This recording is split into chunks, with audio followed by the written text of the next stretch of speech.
आज हम बताने वाले हैं खेत की तैयारी कैसे करें। नमस्कार, मेरा नाम है अंशुल और आप देख रहे हैं मेरा यूट्यूब चैनल द विलेज।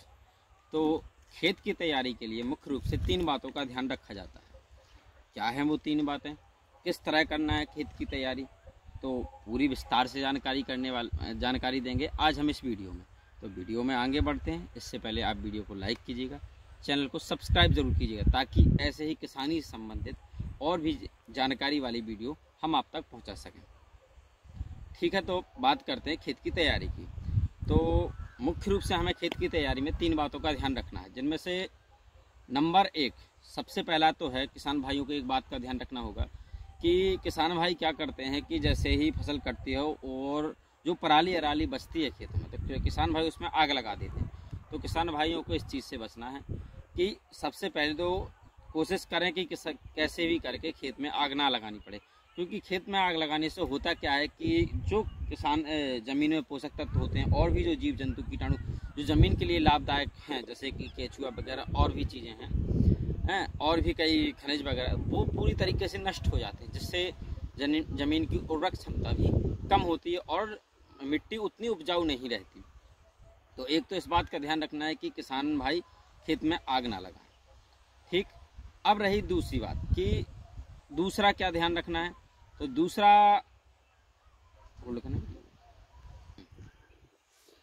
और एक दूसरी बात क्या याद रखनी है, तो दूसरी बात वो है कि मृदा का परीक्षण। हम लोग क्या करते हैं कि अब जैसे बरसात से पहले खेत बोते हैं तो अपनी मिट्टी का परीक्षण नहीं करवाते और ऐसे ही हम लोग अपनी मिट्टी में खाद पटक देते हैं, जो कि मिट्टी के लिए बहुत ज़्यादा लाभदायक है। तो किसान भाई खेत बोने से पहले ध्यान रखें कि पहले आपने आसपास, जैसे कि जो भी आप खेत बोने वाले, उसकी मिट्टी का परीक्षण करवाएं। परीक्षण करवाने के लिए कहीं आपको दूर जाने की आवश्यकता नहीं, अपने आसपास जो भी किसी सहायता केंद्र वहाँ पर अपनी मिट्टी ले जाके वहाँ पर परीक्षण करवाएं। अन्यथा हर ग्राम में एक कृषक मित्र सरकार द्वारा उपलब्ध कराया गया, तो अपने कृषक मित्र से संपर्क करके या जो ग्राम सेवक होते हैं उनसे संपर्क करके भी आप अपनी मिट्टी का परीक्षण करवा सकते हैं। तो मिट्टी का परीक्षण जरूर करवाएं। किसान भाइयों को इस बात का विशेष ध्यान रखना है कि बिना मिट्टी के परीक्षण के फसल में इस तरह खाद ना डालें, क्योंकि इस तरह हम लोग अनायास तरीके से खाद डालते हैं, खाद की मात्रा ज़्यादा करते हैं, जो मिट्टी को आवश्यकता भी नहीं, उन खादों का प्रयोग भी हम अपनी मिट्टी में करते हैं, जिससे हमारी मिट्टी भी खराब होती है और हमें ज़्यादा खाद के पैसे देने पड़ते हैं। और उस मृदा परीक्षण से क्या होगा कि हमें पता चल जाएगा कि ये हमारी मिट्टी में क्या कमी है, क्या अधिकता है, उसी हिसाब से हम अपने मिट्टी में खाद का प्रयोग करें। अब रही तीसरी बात, तो तीसरी बात जो है वो है खेत की जुताई। तो जुताई के लिए मुख्य रूप से किसान भाइयों को ध्यान रखना है कि अगर हमारे पास प्लाऊ है तो मुख्य रूप से हमें प्लाऊ का इस्तेमाल करना है। कि सबसे पहले जैसे कि अभी जो मौसम चल रहा है, मई का मौसम चल रहा है, तो मई अब करीब आज से 30 या 35 दिन बाद, अधिकतम 40 दिन बाद बरसात शुरू हो जाएगी। तो बरसात के शुरू होने से पहले हमें खेतों की जुताई करनी होती है।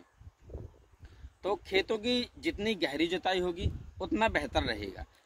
तो गहरी जुताई के लिए जो सबसे अच्छा विकल्प है वो है प्लाऊ।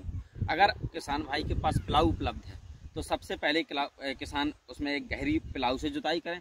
उसके बाद अगर पाटा है तो फिर पाटा दे दें, ताकि वो जो बड़े बड़े ढीले हैं मिट्टी के वो फूट जाएं और मिट्टी भुरभुरी हो जाए। और अगर किसान भाई के पास किसी भी तरह अगर प्लाऊ की व्यवस्था नहीं है तो फिर वो कल्टीवेटर का भी इस्तेमाल कर सकता है। जैसे लेकिन कल्टीवेटर को उसमें कम से कम 2 बार प्रयोग करना पड़ेगा। एक बार गहरी जुताई कर दें, फिर खेत को 3-4 दिन पड़ा रहने दें, 3 दिन 4 दिन 5 दिन, इतना एक हफ्ते बाद जब खेत में थोड़ी सख्त सूख जाए, नमी चली जाए मिट्टी की, उसके बाद किसान भाई क्या करें कि दोबारा एक बार और खेत कल्टीवेटर से जुताई कर दें और साथ में पाटा लगा दें। पाटा लगाने से क्या होता है कि जो बड़े बड़े ढीले होते हैं, जिस तरह मेरी तरह आपको खेत में दिखाई दे रहे हैं, देखिए ये मेरे खेत में बड़े बड़े ढीले हैं, ये देखिए मिट्टी के जे। तो इस तरह से क्या होता है जी, पाटा लगाने से फूट जाते हैं और मिट्टी भुरभुरी हो जाती है। तो इन 3 बातों का ध्यान रखना है। और हाँ, पाटा ज़रूर लगाएं खेत में, एक बार पाटा ज़रूर करें। अगर जानकारी अच्छा आज के लिए इतना ही। वीडियो अच्छी लगी हो तो वीडियो को लाइक कीजिएगा, चैनल को सब्सक्राइब कीजिएगा। आज के लिए बस इतना ही, मिलते हैं अगली वीडियो में। सभी किसान भाइयों को मेरा राम राम।